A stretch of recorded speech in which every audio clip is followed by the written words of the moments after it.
Hi again everyone, and welcome back to another part of Let's Play Crash Bandicoot Warped in Sane Trilogy, where in this part we're going to be moving on to the second warp room levels, of which, just before I do that, I'm just going to very quickly show you something right here, with the boss that we did in the last part, which I forgot to show.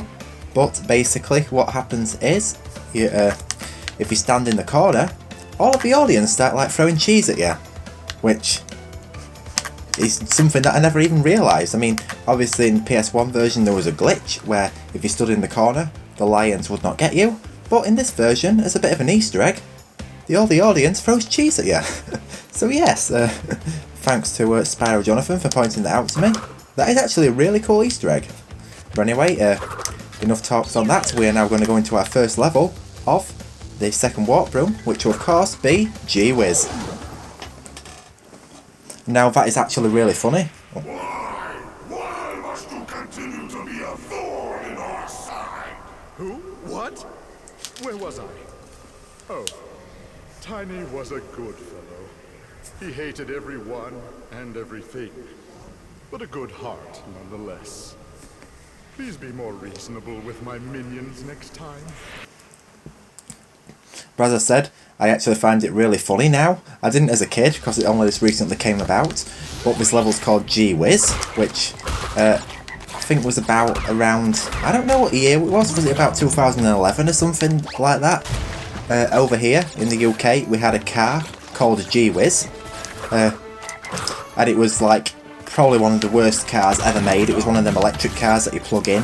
But it literally had like only 40 miles range on the battery, which, I mean, I don't understand what that you expected to do with that. Are you meant to like just go down to your local grocers with that? I mean, that's actually pretty terrible. And not only that, the top speed was like 40 miles per hour for a car. Now that is pretty terrible, I'm not gonna lie. I mean, that actually give like a bad, I don't know, like a bad start to electric cars, because obviously they are the future. Cars that you plug in and charge instead of what you fill up with gas, so that's actually pretty funny that they've named this level. No, this level's named the same. I can't exactly say the name the level after. I don't know if a car company named the level after named it after this level, but honestly, to be fair, they were like terrible cars. Honestly, just type into Google Gee Whiz car and you'll see it was a joke. I mean, especially if you watch Top Gear's videos on it. But anyway, enough on that. Basically, this is just another medieval level, and I didn't get invincibility there, which would have been really cool if I actually did get invincibility, because obviously you need to get invincibility in order to... Well, it's kind of cool to get invincibility, just like smashing through objects, instead of like having to go cautious around them.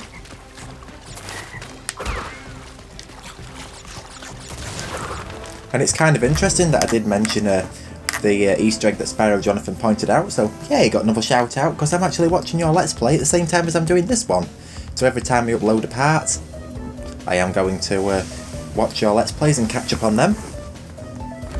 I mean, I could really, if you think about it, watch it before I do the part and record it, but I don't want to do that because I don't want to be feel like I'm tempted that I'm going to copy, which I would absolutely hate to do, because obviously I want to make this Let's Play unique and my own.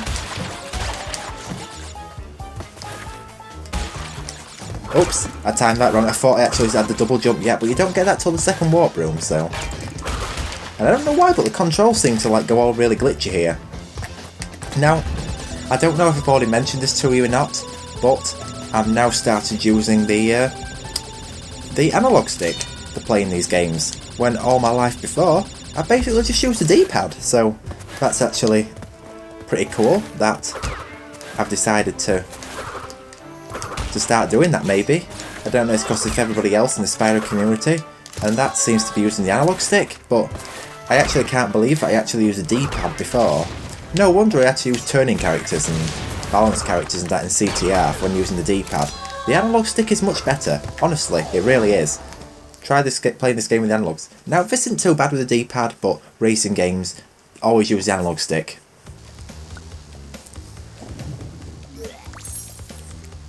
Now, it's funny, I should mention racing games. I mean, it's up to you, everybody, but what do you think if I maybe do some racing games on my channel? Because I obviously do have a wheel for playing racing games and a full setup like that, so maybe I could do some racing games in the near future on my channel as well. Maybe just some 1 or 2 casual videos. I mean, imagine if I could get Crash Team Racing Nitro Fueled working with a wheel. That'd be pretty cool. I know I've got Mario Kart 8 working with a wheel, using the SEMU emulator, the Wii U emulator. Which surprisingly seems to run pretty well on my computer, to say that it's quite old, you know, especially if it's a 2015 model. Oh, now you have invincibility. Now invincibility on here does help bunches. I mean, if you're going along these climbing sections here, you go way faster with invincibility. Aku Aku. I mean, you wouldn't believe it, but you really do, honestly. You've got to check it out for yourself. I mean,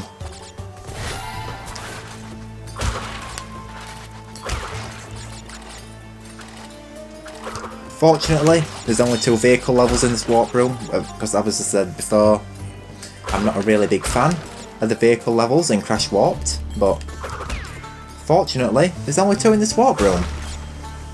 Well, if you think about it, there's only them in warp room 4 as well. I mean, I don't know about 3, I can't really remember it off by heart, to be honest, but yeah, here we go with another bonus round already, so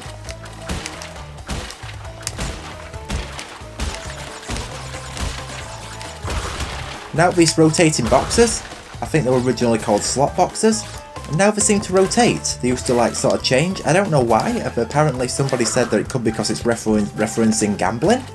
I don't know. I mean, to be honest, if I can do crazy stuff like people don't like the name of Torna when it was called Watermelon Torna, but everybody had started like kicking off saying it was like racist or something like that. I mean, I just don't understand what the hell that was about. So they had to change it to Summertime Torna. Now that was absolutely ridiculous. I mean, society these days has gone absolutely insane, I'm not gonna lie. I still call it Watermelon Torna because, I mean, come on, that is just ridiculous. But I suppose it's Summertime Torna now, so yeah, that's what she's actually called. But I don't know if it was a mistake, but everybody to like create a big performance over that, it's just ridiculous. Right, honestly, answer me this question, right? There can be a big performance like that, everybody kicking off. Oh, it's racist to say watermelon for somebody who has darker skin, you know, well, like watermelon texture, because obviously it was watermelon texture, it's watermelon colours. Right, everybody was saying it's racist. Beanox listened, and they fixed it straight away. But the game is broken. I'm not gonna lie. Crash Team Racing Nitro Fueled is a very broken game, but Beanox still have not fixed that, despite everybody reporting all the issues being kicked out of lobbies and stuff. I mean, come on! What the hell is this all about, guys? Honestly, answer me. It's pretty pathetic. Oh dear, here comes our first motorcycle level, which is not going to be one of my favourite levels at all. I'll skip the crash dance. Obviously just calibrate the button, because I haven't done it yet, because obviously I record separately and I like to line it up, so I thought I'd just do that right now. So anyway, here we go, Hog Ride. Which is not to be confused with Hog Wild, which is of course a level from Crash Bandicoot 1. Well, I just call it Crash Bandicoot. I don't understand why, but every time I come to record, I seem to start getting hiccups. Why does this keep happening to me? It's so annoying. Obviously, I'm not going to keep the boost throughout the whole track, because obviously I want to hopefully be able to get the gem and the crystal at the same time. Now, this is something that's always annoyed me. If you lose on these track challenges here, or let's say you fall off, you don't like go, well, I'm going to start with that first. If you fall off the track, you don't go back far enough to where you could correct from a mistake, but if you lose, it takes you right back to the warp room, so we've got to re-enter the whole level again, which is really annoying. So yeah, we got the gem and the crystal straight away, so yeah, we did it first shot. Now, honestly, I've done this many times before in the original, but as soon as n.sane came out, I really struggled, I'm not gonna lie. These vehicle levels just feel so much different, But I'm going to say that they do feel a lot better in n.sane as they did in the original. So now we are going to do a favourite. It is of course the Egyptian levels. Now the Egyptian levels are my absolute favourites in Crash Warped. Honestly, they are. They're like my favourite levels. Good day, mate. Dingodile's the name, and Uka and Cortex gave me orders to bring the crystals to them during the Ice Ages. So give me the goods and shove off, or I'll roast yous. So yes, here we go. Now just look at that. I mean, it's very Indiana Jones-esque, or I don't know if you've seen films called The Mummy, but this is like really cool. I just love Egyptian themed stuff, and it's actually this game that actually got me into it. So, because I used to actually quite love it as a kid. I used to like randomly like go searching Egyptian stuff a lot of the time as a kid. So, thanks to Crash Bandicoot Warped for doing that. Obviously, in this level here, we are only going to be going for just the crystal. Now, honestly, you can go and get the gem, but you just... I don't have the... Beers! I'm recording! Out. As I was saying, you just have the what is it? You need to get the purple gem in order to get the crystal. Now, this is pretty cool. Now, it's a trophy that you can get. You've sort of like got to keep dodging all the throws from the monkeys. Just like that.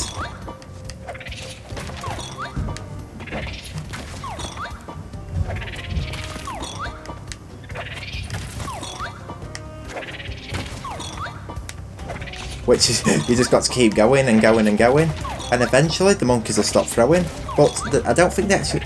They don't seem to be stopping throwing. I wonder if you can only do it that once when you're going to unlock the trophy. Yeah, I think they'd have stopped by now. But basically what would happen is, instead of that, you'd see that the monkey had stopped throwing, so we assume it's died. And then when you spin it away, they seem to see the monkey's spirit float away, which is also another really cool Easter egg that they added in n.sane. But it's pretty cool that they added that as a trophy as well. I don't know if they added the cheese one as a trophy, I've no idea, but I don't think they have. And I'm sorry for the noise about like all the banging, because obviously my brother is running up and down the stairs. I don't understand what that's all about, but does he not know that I am recording a Let's Play? So I do apologise for that. As I say, that's that door there, which takes you to the purple gem path, but we don't have that yet, so we're going to do that later on, when we do like remaining gems. I don't know if I'm going to do a remaining gems part again, similar to what I did in the original Crash Bandicoot Let's Play I did of this. No, oh, so close. I went too soon. So that's the first death in this part, so I screwed up pretty bad there. You see, this is what happens if you try to record when other people's in the house. You've got to like sort of like excuse it, but...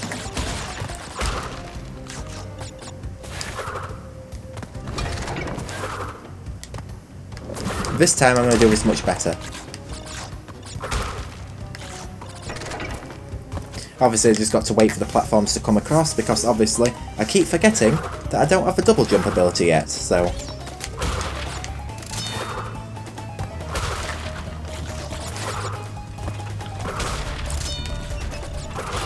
But as I was previously saying earlier on, basically I could do some more games on my channel.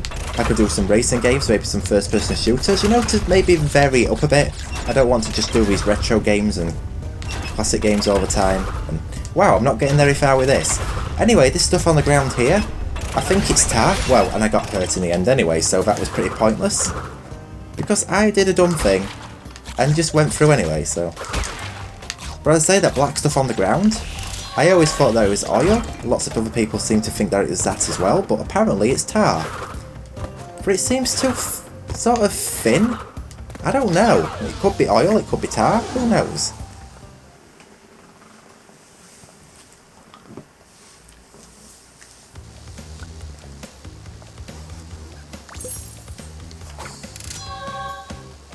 So yes, anyway, here we go on level 10, Midnight Run.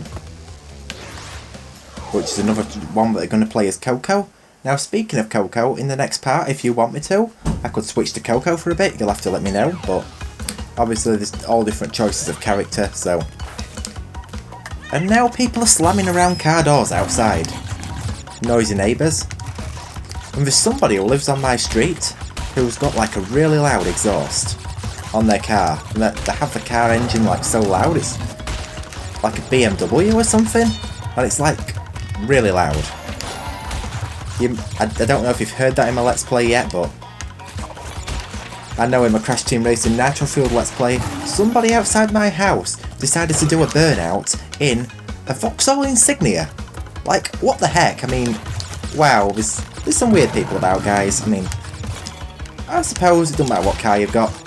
I mean, people just like buy a family car and pretend it's like a Subaru or some sort of like fancy supercar, but I mean, that's just insane. You've got to love your boy racers, because there's plenty of them about where I live.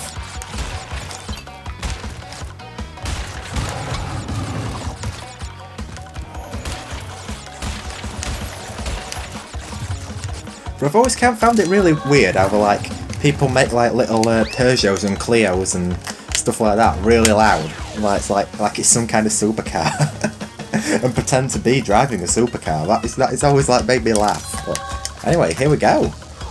Nice.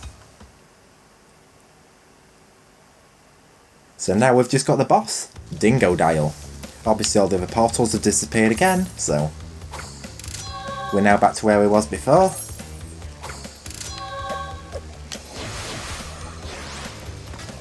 So here we go, Dingodile. Now this is something that I've got something pretty cool to tell you about. Right, now you've gone and done it. Them crystals are mine.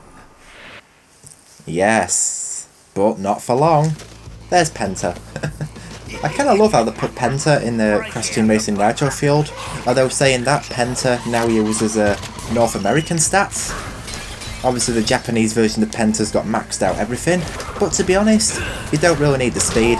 But now in this version, and wow, I got burnt anyway, so that was pretty pointless, but in this version, as you can see, you can go over and you can attack Dingodile from when he's doing that firing sequence here. Now, I'm not sure if you could do that in the original. I never recall being able to, and I'm sure I've tried it as a kid many times, but I mean, you just can't do it in this version, so that's actually quite strange. And wow, I messed that up because I went too slow. No. Oh, right, that was close. I've always loved doing this boss. It's always been like kind of challenging as a kid, but it's actually got a lot easier. Now, believe it or not, you know what I'm going to tell you the easiest boss in Crash Warped is, and a lot of people disagree. Dr. Engine, honestly, is much easier in n.sane. In Crash Warped, anyway. And yes, it's defeated. Now, here we go. No worries. You'll soon be up against much worse. As you say, you heard the script there. You thrashed me, mate, but no worries, you'll be up against much worse. Of which, believe it or not, was not in the game when it first came out. So they added that later on. I don't know if that's because people like criticised the game in sort of ways, saying they wanted that it was a missing line, but hey, they've kind of added it back in, so I'm kind of glad that they did that.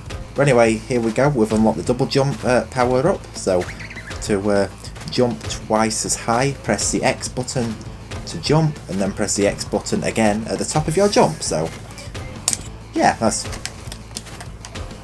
now that's a double jump ability unlocked.